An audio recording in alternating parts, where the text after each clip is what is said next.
आप सभी का स्वागत है आपके अपने यूट्यूब चैनल पे। और आज हम लोग पढ़ेंगे विज्ञान जो साइंस का है। यह इसमें फिजिक्स है, फिजिक्स और केमिस्ट्री है और बायोलॉजी है। ठीक है, इन तीनों का क्वेश्चन है। ये 77 क्वेश्चन है इसमें। तो आप लोग कमेंट करके बताइएगा कि हमारा कितना सही हुआ। और यह रिवीजन है। ठीक, इसका पीडीएफ आपको चाहिए तो हमारे इस वीडियो के डिस्क्रिप्शन में जाएंगे तो वहाँ टेलीग्राम का लिंक होगा, वहाँ से आप डाउनलोड कर सकते हैं। ठीक है, तो चलते हैं क्वेश्चन पे, समय व्यतीत न करें, चलते हैं क्वेश्चन पे। मानव शरीर की बृहत्तम कोशिका है। ऑप्शन ए है कि स्नायु कोशिका, ऑप्शन बी है मांसपेशी कोशिका, या ऑप्शन सी है यकृत कोशिका, और ऑप्शन डी है कोशिका। तो इसका आंसर हो जाएगा ए। ये जो है स्नायु कोशिका होता है, जो मानव शरीर की सबसे बृहत्तम कोशिका है। दिया हुआ ऑप्शन 2, क्वेश्चन 2 है कि वैद्युत अपघटन में कौन सा नियम लागू होता है? कूलॉम का नियम, ओम का नियम, न्यूटन का नियम और फैराडे का नियम। तो वैद्युत अपघटन में कौन सा नियम लागू होता है? तो इसका आंसर होगा डी, फैराडे का नियम। यह हुआ क्वेश्चन 3 है कि इलेक्ट्रॉन वोल्ट इकाई है आवेश का, करंट का, ऊर्जा का और पावर का। तो इसका आंसर सी होगा। आगे, पृष्ठ तनाव के बीमा क्या है? पृष्ठ तनाव के बीमा क्या है? तो देखिए, 4 का ए होगा M T-2, ऑप्शन ए। ठीक, आगे, एक लड़की झूले पर झूल रही है, यदि वह खड़ी हो जाए तो झूलने का आवर्त काल क्या होगा? बढ़ जाएगा, घट जाएगा, अपरिवर्तित रहेगा, शून्य रहेगा? तो 5 का आंसर बी होगा, घट जाएगा। आगे, यूरिया में नाइट्रोजन की मात्रा कितने प्रतिशत होता है? तो 46% है, ऑप्शन बी है कि 5%, ऑप्शन सी है कि 20%, या और ऑप्शन डी है 10%। तो इसका आंसर हो जाएगा ए, 6 का ए है। यूरिया में नाइट्रोजन की मात्रा 46% होता है। कुत्ता के गुणसूत्रों की संख्या कितनी है? कुत्ता में गुणसूत्रों की संख्या कितनी होती है? 46 है, 70 है, 78 है और 38 है। तो 7 का आंसर हो जाएगा सी, 78 होता है। और वही मानव में, मनुष्य में होता है 46। ठीक, चलिए। पारे का प्रतिरोध शून्य होता है।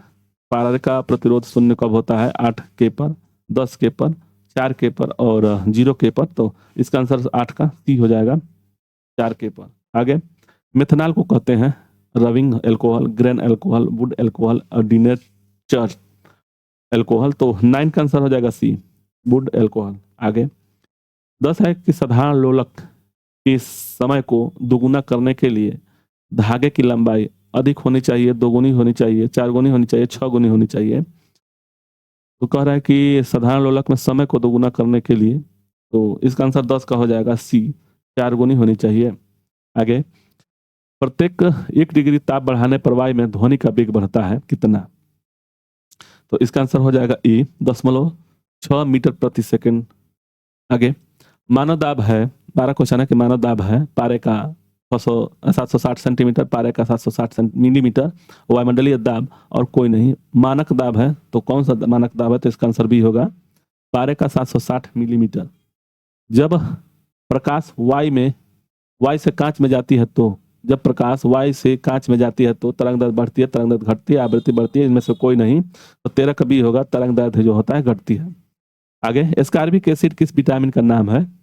विटामिन ए है, विटामिन बी है, विटामिन सी है और विटामिन डी है। तो एस्कॉर्बिक एसिड किस विटामिन का नाम है? तो 14 का आंसर हो जाएगा सी, विटामिन है। ठीक, आगे, किस ध्वनि के रूप में यात्रा करती है? ध्वनि किस रूप में यात्रा करती है? अनुप्रस्थ तरंगों के रूप में, अनुदैर्ध्य तरंगों के रूप में, स्थिर तरंगों के रूप में, और इनमें से कोई नहीं। तो 15 का हो जाएगा बी। इसको याद करने के लिए इसमें देखिए आधा ध है, इसमें भी आधा ध है, तो ये याद हो जाएगा यहाँ से। ध्वनि किस रूप में यात्रा करती है? तो यह होता है अनुदैर्ध्य तरंग। यही प्रकाश का होता है, प्रकाश जो था अनुप्रस्थ तरंगों के रूप में होता है। तो इसमें याद करने के लिए इसमें प्र है। तो इसका आंसर देखिए ध्वनि तरंग का लिए हो गया बी। आगे, सोनार मुख्यतः उपयोग किया जाता है डॉक्टरों द्वारा, इंजीनियर द्वारा, अंतरिक्ष यात्रियों द्वारा, समुद्री यात्रियों द्वारा। तो इसका आंसर डी होगा। सोनार का जो मुख्यतः उपयोग किया जाता है वह समुद्री यात्रियों के द्वारा किया जाता है। तो 16 का आंसर डी होगा।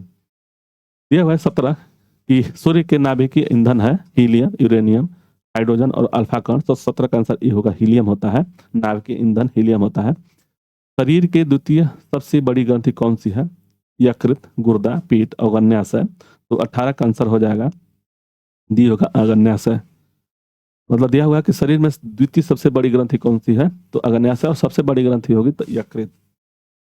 नेत्र गोलक किस सेट द्वारा चालित होती है? 4 मांसपेशियों से, 6 मांसपेशियों से, 8 मांसपेशियों से और 10 मांसपेशियों से। तो 19 का आंसर हो जाएगा 20, 6 मांसपेशियों से। आगे, सभी अम्लों में सबसे अधिक समान तत्व है, सभी अम्लों में सबसे अधिक समान तत्व हाइड्रोजन, क्लोरीन, ऑक्सीजन और गंधक। तो इसका आंसर ए होगा हाइड्रोजन। नेक्स्ट, ऑक्सीकरण को किस रूप में परिभाषित किया गया है? इलेक्ट्रॉन का लाभ, प्रोटॉन का लाभ, प्रोटॉनों की हानि, इलेक्ट्रॉनों की हानि। तो 21 का डी हो जाएगा, इलेक्ट्रॉन की हानि। अम्ल का स्वाद होता है मीठा, खट्टा, तीखा, नमकीन। तो अम्ल का जो स्वाद होता है वह है खट्टा होता है। आगे 23 है कि प्रकाश वर्ष इकाई है दूरी की, तीव्रता की, समय की, वेग की। तो प्रकाश जो वर्ष है वह है इकाई ए का दूरी। आगे जूल, 1 जूल बराबर होता है, देखिए ये दिया हुआ है, इसका आंसर ये सब दिया हुआ है ना, तो 10 का पावर है 7 अर्ग, 10 का पावर 5 अर्ग और 10 का पावर 2 अर्ग और 10 का पावर 12 अर्ग। ठीक, तो इसका आंसर ए होगा। 1 जूल बराबर होता है 10 का पावर 7 अर्ग होता है, तो उसका आंसर 24 का हो जाएगा ई। नेक्स्ट, पिंड का भार शून्य होगा, पिंड का भार शून्य होगा कब? पृथ्वी के केंद्र पर स्वतंत्र गिरने के दौरान, अंतर्ग्रहित अंतरिक्ष में और किसी घर्षणहीन सतह पर। तो इसका आंसर हो जाएगा बी, स्वतंत्र गिरने पर।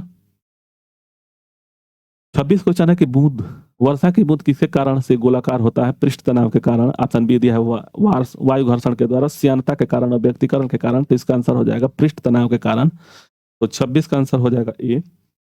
जब बर्फ के टुकड़े पर दबाव बढ़ाया जाता है तो उसका गलनांक घटता है, अपरिवर्तित रहता है, बढ़ जाता है, या इसमें से कोई नहीं, तो गलनांक जो होता है घट जाता है। तो इसका आंसर हो जाएगा ई।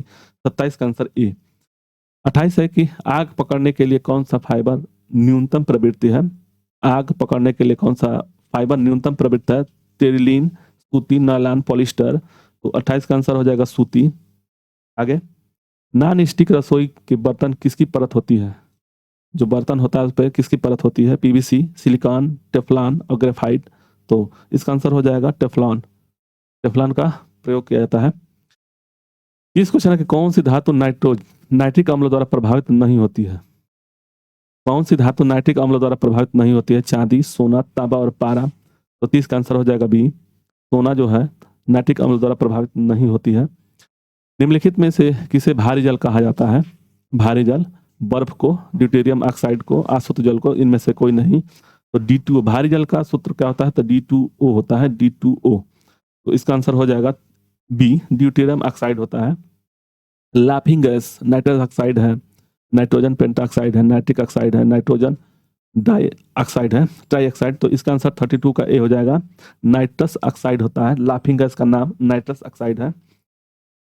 35 क्वेश्चन है कि NaOH सूत्र वाले यौगिक का समान नाम है? Caustic soda, baking soda, soda S और पोटास। तो NaOH सूत्र वाले यौगिक का सामान्य, तो इसका सामान्य नाम क्या है? यह है 33 का ई, कास्टिक सोडा। आगे, निम्न में से किसके ध्वनि का संचरण नहीं हो सकता है? निम्न में से किससे ध्वनि का संचरण नहीं हो सकता? इस्पात, वायु, निर्वात और पानी। तो 34 का आंसर हो जाएगा सी, निर्वात में ध्वनि का संचरण नहीं हो सकता है। ग्रहों की परिक्रमा की गणना की जाती है, ग्रहों की परिक्रमा की गणना की जाती है बीएन के प्रतिस्थापन नियम द्वारा, एस एम्पेयर के तैरने का नियम द्वारा, डॉपलर प्रभाव द्वारा और रमन प्रभाव द्वारा। तो 35 का आंसर हो जाएगा सी, डॉपलर प्रभाव द्वारा। आगे, मानव शरीर में धमनियों का क्या कार्य है? ये धमनी है, धमनियों का क्या कार्य है? रक्त को हृदय तक पहुंचाना, फेफड़ों को जोड़ना, हृदय से रक्त को लाना, और इनमें से कोई नहीं। देखिए, दो ही चीज होता है धमनी, एक धमनी होता है, एक सीरा होता है। ठीक है, तो देखिए धमनी में जो होता है शुद्ध रक्त होता है। इसको याद करने के लिए देखिए, इसमें सीरा है तो यह अशुद्ध है। इसको याद करने के लिए यही चीज याद रखेंगे कि सीरा जिसमें नाम लिखा है वह यह शुद्ध नहीं है, मतलब शुद्ध नहीं है, तो धमनी शुद्ध होता है। तो क्या हो रहा है कि मानव शरीर में धमनी का कार्य क्या होता है? तो रक्त को हृदय तक पहुंचाना। तो ये धमनी जो होता है, जो हृदय होता है ना, हृदय यहाँ से पंप करके सारे शरीर में पहुंचाता है धमनी। तो शुद्ध रक्त को वहां ले जाता है और अशुद्ध रक्त को सीरा लेकर आता है वापस। तो इसका आंसर क्या हो जाएगा? 36 का आंसर हो जाएगा सी, हृदय से रक्त को ले जाना, लाना, हृदय से रक्त को लाना, मतलब कि हृदय से बाहर जाना। ठीक है, चलिए। 35 है, किसी तत्व के परमाणुविक भार किसमें व्यक्त किया जाता है? ग्राम में, मिलीग्राम में, किलोग्राम में, परमाणु द्रव्यमान इकाई में। तो 37 का आंसर हो जाएगा डी, परमाणु द्रव्यमान इकाई में। तापमान को कितना कम कर देने से सभी गैस शून्य आयतन को घेरेगी? तो इसका आंसर होगा -273 डिग्री सेल्सियस में होगा। तो 38 का आंसर हो जाएगा सी। एंजाइम मूलतः क्या है? एंजाइम मूलतः क्या है? वसा, शर्करा, प्रोटीन, विटामिन। तो एंजाइम जो होता है वह होता है प्रोटीन। ठीक है, तो ऑप्शन सी सही है। 40 है कि अतिचालक एक ऐसी वस्तु है जिसमें होती है, अतिचालक ऐसी वस्तु है जिसमें होती है अत्यधिक प्रतिरोधकता, शून्य प्रतिरोधकता, उपरिमित प्रतिरोधकता, ऋणात्मक प्रतिरोधकता। तो अतिचालक होता है, तो इसका आंसर हो जाएगा शून्य प्रतिरोधक।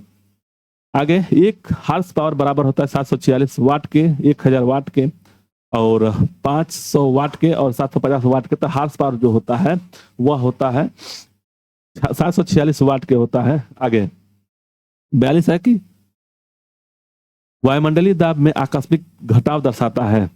वायुमंडलीय दाब में आकस्मिक घटाव जो दर्शाता है क्या? तूफानी मौसम, स्वच्छ और साफ मौसम, आर्द्र मौसम और शुष्क मौसम। तो 42 का ये हो जाएगा तूफानी मौसम।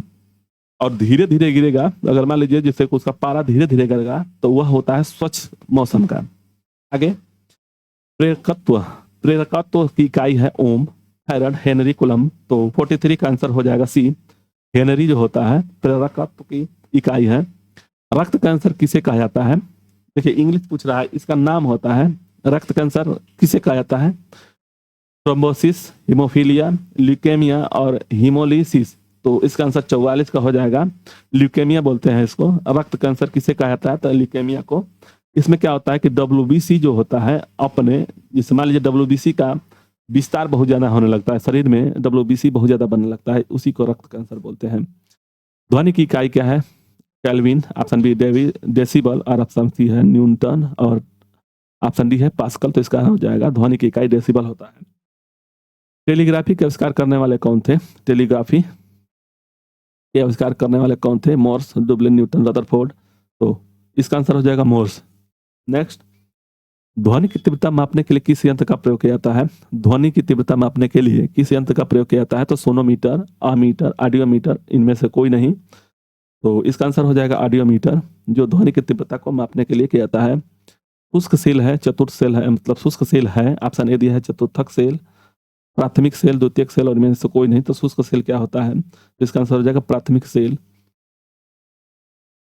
49 है, चुंबकीय फ्लक्स की यूनिट क्या है? वेबर, टेस्ला, वाट और एम्पियर। तो इसका आंसर हो जाएगा वेबर, ए। विद्युत ऊर्जा की इकाई क्या होती है? विद्युत ऊर्जा के वोल्ट है, वाट है, किलोवाट है, किलोवाट है और किलोवाट घंटा। तो इसका आंसर विद्युत ऊर्जा की इकाई क्या होती है? तो इसका आंसर हो जाएगा डी, किलोवाट घंटा होता है। आगे, प्रतिरोध की यूनिट इकाई होती है, प्रतिरोध का ओम होता है। तो इसका आंसर हो जाएगा बी, 51 का बी। आगे, वायुमंडलीय में बादलों को तैरने का कारण है? कम ताप, कम वेग, कम दाब, कम घनत्व। तो 52 का आंसर हो जाएगा 52 का कम घनत्व। वायुमंडल में बादलों को तैरने का कारण है कम घनत्व। 53 है कि मानव नेत्र की दूरदृष्टि को कहा जाता है, दूरदृष्टि को कहा जाता है तो हाइपरमेट्रोपिया। ऑप्शन ए दिया है कि मायोपिया, बी दिया है मोतियाबिंद। तो ये होगा नहीं, रतौंधी ये भी नहीं होगा। मायोपिया और हाइपरमेट्रोपिया में से कोई चीज एक होगा। तो इसका आंसर हो जाएगा डी, हाइपर। ठीक है, हाइपरमेट्रो, दूरदृष्टि के लिए हाइपरमेट्रोपिया बोलते हैं इसको। मायोपिया क्या तात्पर्य है, मैंने क्या तात्पर्य है? मायोपिया से क्या तात्पर्य है? दीर्घ दृष्टि, निकट दृष्टि, अंधता और रतौंधी। तो मायोपिया जो होता है यह क्या होता है? तो इसका आंसर 54 का हो जाएगा बी, निकट दृष्टि दोष होता है। तो देखिए निकट के लिए मायोपिया और दीर्घ दृष्टि के लिए हाइपरमेट्रोपिया। ठीक, आगे, निम्न में से कौन सा जल संक्रमण रोग है? हैजा, प्रतिस्याय, चेचक और शीत ज्वर। तो 55 का आंसर हो जाएगा ए, हैजा। यह जो है जल संक्रमण रोग है हैजा। दूर दृष्टि से पीड़ित व्यक्ति को स्पष्ट दृष्टि की न्यूनतम दूरी होती है 25 सेंटीमीटर, 24 सेंटीमीटर, 20 सेंटीमीटर और 15 सेंटीमीटर। तो इसका आंसर हो जाएगा 25 सेंटीमीटर। दूर दृष्टि के पीड़ित व्यक्ति को स्पष्ट दृष्टि की न्यूनतम दूरी होती है 25 सेंटीमीटर। आगे, टिबिया अस्थि में होती है। 57 है कि टिबिया अस्थि कहाँ होती है? कपाल में, भुज में, पैर में, जांघ में, जांघ में। तो इसका आंसर 57 का आंसर हो जाएगा टी, पैर में। टिबिया जो अस्थि पाई जाती है वो पैर में पाया जाता है। विटामिन ई की कमी से कौन सा रोग होगा? अंधापन, रिक्टेस, जनन क्षमता की कमी, बेरी। तो इसका आंसर सी होगा। विटामिन ई की कमी से जनन क्षमता में कमी हो जाती है। तो 58 का हो जाएगा सी। किस अंग के दोषपूर्ण कार्य करने से मधुमेह रोग हो जाता है? फेफड़ा से, ऑप्शन बी है चिल्ली, ऑप्शन सी है बुक और ऑप्शन सी अग्न्याशय। तो इसका आंसर हो जाएगा अग्न्याशय की दोष, अग्न्याशय से इंसुलिन नहीं छोड़ा जाता है, इसी के चलते मधुमेह रोग होता है। तो 59 का आंसर डी होगा। एस्टिग्मेटिज्म एक बीमारी है, कानों की, आंखों की, नाक की, गले की, तो इसका आंख हो जाएगा। एस्टिग्मेटिज्म एक बीमारी है, किसका? तो आंखों की। SARS का पूर्ण रूप क्या है? SARS का पूर्ण रूप नाम क्या है? तो 61 का हो जाएगा सीवियर एक्यूट रेस्पिरेटरी सिंड्रोम होता है। तो इसका आंसर ए होगा। आगे, फलों का अध्ययन को क्या कहते हैं? हॉर्टिकल्चर, हीरोलॉजी, पोमोलॉजी, फ्रेनोलॉजी। तो फलों का अध्ययन को क्या कहते हैं? तो 62 का आंसर हो जाएगा सी, पोमोलॉजी।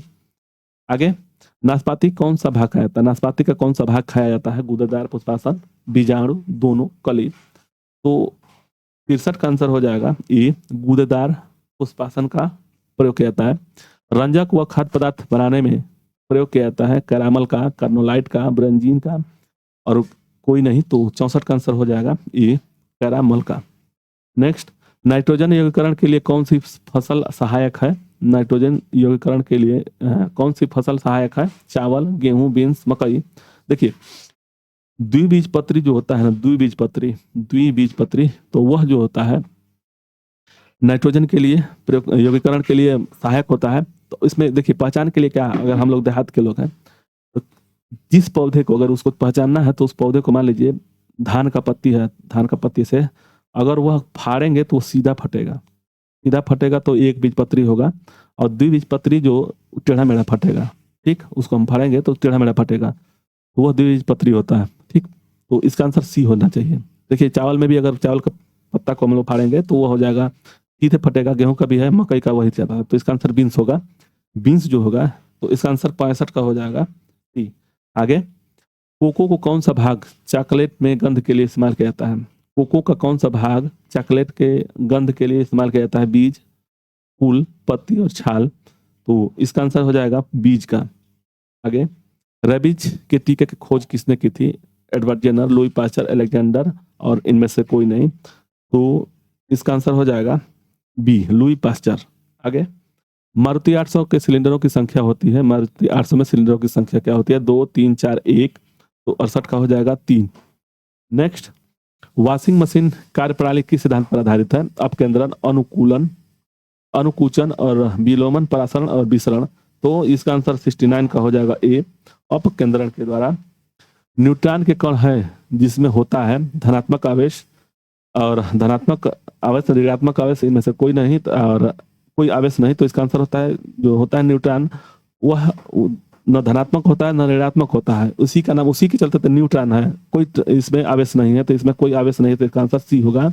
वहीं पे इलेक्ट्रॉन जो होता है, इलेक्ट्रॉन यह ऋणायन होता है और प्रोटॉन जो होता है यह होता है धनायन, और न्यूट्रॉन जो होता है इनमें से दोनों कोई नहीं होता है। तो इसका आंसर सी होगा।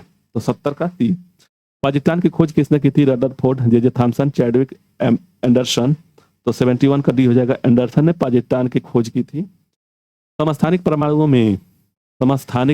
में प्रोटॉनों की संख्या समान होती है, न्यूट्रॉनों की संख्या समान होती है, न्यूक्लियनों की संख्या समान होती है, सभी सत्य है। तो समस्थानिक का मान मतलब कि समस्थानिक यानी कि समान स्थान पे, तो उसका क्या हो जाएगा? तो इसका आंसर हो जाएगा 72 का। प्रोटॉनों की जो संख्या समान होती है, तो उसको समस्थानिक बोलते हैं। चलिए आगे, एल्केन का सूत्र क्या होगा? देखिए, टाइपिंग किए थे लेकिन गड़बड़ सड़बड़ हो गया। एल्केन का देखिए, इसका पहले का ऐसे लिखा है H1 2N, ठीक है, और उसी में CnH2n+2, ठीक, और CnH2n+1 और CnH2n-1। तो इसका आंसर क्या होगा एल्केन का सूत्र क्या होगा? तो 73 का आंसर हो जाएगा बी। ये जो बी है 2n+2, मतलब कि CnH2n+2, यह होता है एल्केन का सूत्र। याद रहे कि CnH2n+2, CnH2n+2। नेक्स्ट, आधुनिक आवर्तकाल सारणी, जो आधुनिक आवर्त सारणी आधारित है किस पे? तो अणुभार पे, परमाणु भार पे, परमाणु क्रमांक पे और न्यूट्रॉनों पे। तो इसका आंसर हो जाएगा परमाणु क्रमांक पर, ठीक है। चलिए, जिप्सम का व्यापारिक नाम है lead sulphide, iron sulphide, calcium sulphate और कैल्शियम कार्बोनेट। तो जिप्सम का नाम क्या है? तो इसका आंसर हो जाएगा कैल्शियम सल्फेट होता है, तो सी ऑप्शन सही है। क्वार्टज का रासायनिक नाम है calcium oxide, calcium phosphate, sodium sodium silicate. Quartz का रासायनिक नाम है सोडियम सिलिकेट है, इसका ऑप्शन डी होगा। रेडियो धार्मिकता की खोज किसने की थी? हेनरी बैकुलर ने, जोन्स बैकल बर्जेलियन ने और सत्येंद्रनाथ बोस ने, एल्बर्ट आइंस्टीन ने। तो धार्मिकता की जो खोज की थी रेडियो धार्मिकता की, तो इसका आंसर ए होगा हेनरी बैकुलर। बहुत ही इंपॉर्टेंट क्वेश्चन है, यह पूछता है, ठीक है। और यहाँ पे दिया हुआ है उसका ऑप्शन का सही दिया हुआ, कौन सा सही है। तो ये याद रहे कि देखिए इसको हम टेलीग्राम पे दे देंगे, डिस्कशन में जाइएगा वहाँ पे टेलीग्राम में, और टेलीग्राम में हम इसको अपलोड कर देंगे, वहाँ से आप लोग डाउनलोड कर सकते हैं। तो आप लोगों को वीडियो अच्छा लगे तो लाइक और सब्सक्राइब करें। धन्यवाद। जय हिंद, जय भारत।